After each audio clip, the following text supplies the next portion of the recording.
Yes, thanks again. And when I was asked to speak about this topic, I realized that my approach to anterior segment dysgenesis is to ask three questions. The first is it syndromic? The second, is it inherited?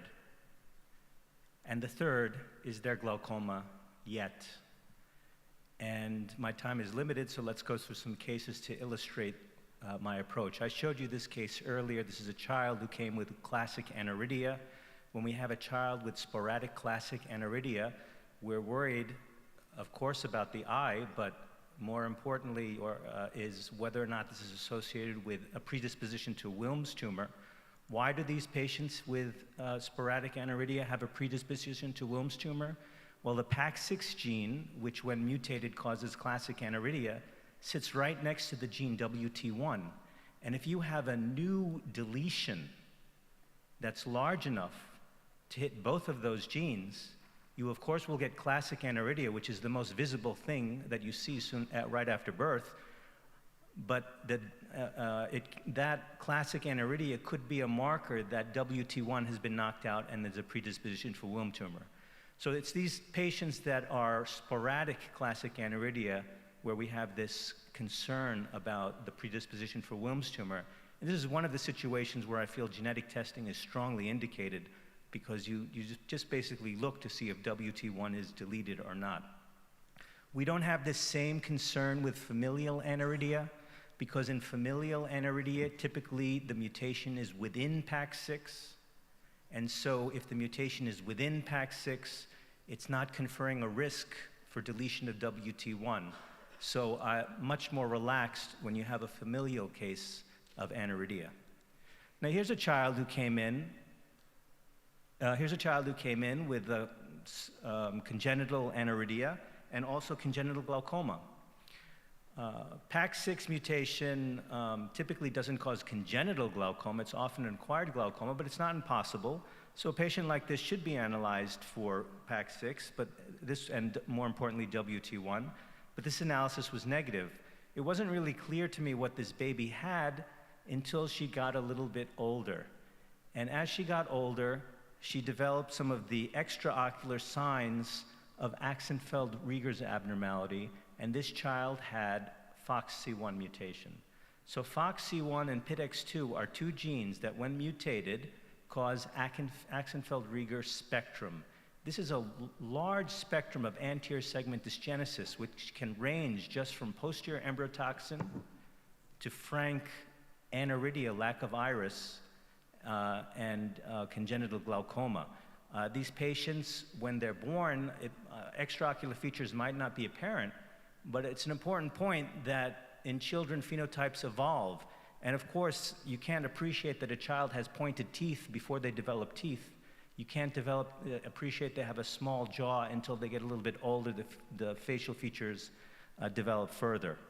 Immediately, when you see a patient with Axenfeld-Rieger spectrum, the first thing you should do, or the first thing that I do, is look at the parents, because this is a dominant disorder with variable expressivity.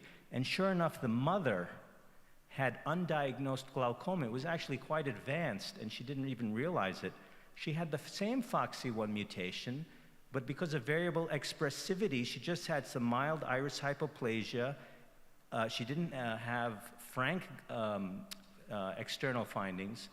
It's just an extreme example of how this variable expressivity in anterior segment dysgenesis can be so marked, comparing this mother to her child.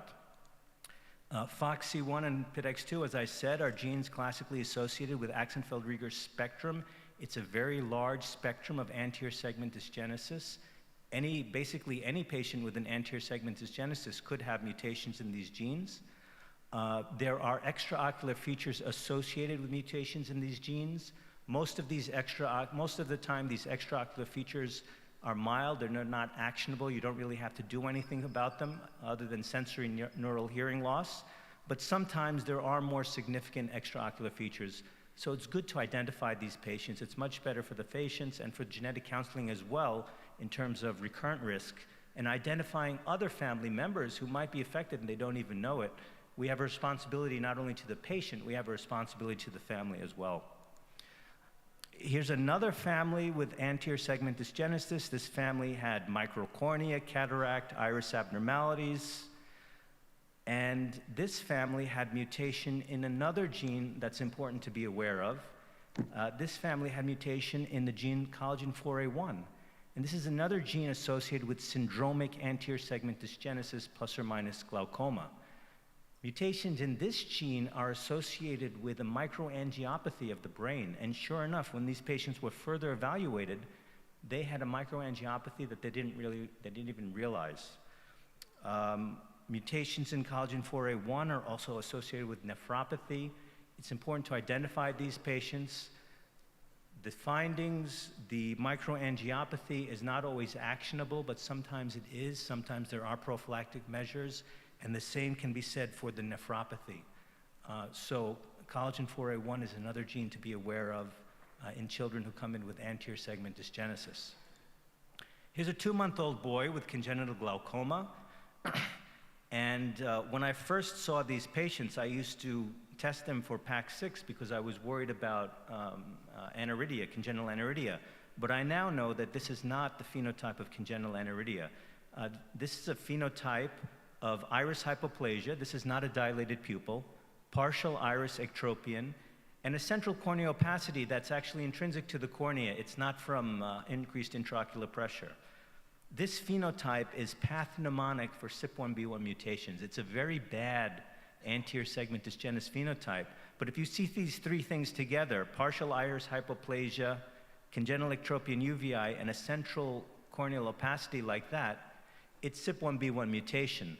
Bad news in terms of the glaucoma, it's very difficult to control, but good news in that it's not associated with any syndromic features. And at least we have that information when we identify the phenotype. Here's a 2-year-old who was told there was nothing of concern when he was brought in to an ophthalmologist by his mother. The mother had noted an abnormal pupil. The ophthalmologist examined the child under anesthesia, found there was normal IOP, normal nerve, diagnosed congenital iris nevus, and told the family there was nothing to worry about, it's just a congenital abnormality. 1 year later, the patient came with uncontrolled glaucoma in the left eye, extreme cupping, and actually a lawsuit was initiated against the original ophthalmologist because the family was told there was nothing of concern. This child had congenital ectropion uveus syndrome. It's a well-known phenomenon where you have congenital ectropion uvei of one eye, and there's a mild ptosis. And what's the problem with this condition is that they develop a juvenile glaucoma. So although the iris abnormality is there at birth, just because they don't have glaucoma at that time, that doesn't mean they're out of the woods. They have to be followed lifelong for the possibility of developing glaucoma. And actually, most of these patients do develop glaucoma, very severe glaucoma. The point here is that when you have an iris abnormality, even if everything is fine, you still have to follow these patients for the development of glaucoma. So that brings me to the end of my time.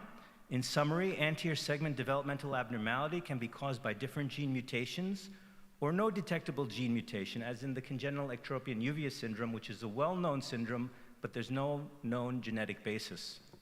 It is important to recognize when anterior segment developmental abnormality is the sign of potential syndromic disease, and I've given you some examples of that. It is important to recognize when anterior segment development abnormality is potentially hereditary, because we have a responsibility to the family, not just to the patient in front of us. And finally, whether or not a child has glaucoma when they're examined with anterior segment developmental abnormality, a child with such an abnormality is a glaucoma suspect for life. Thank you.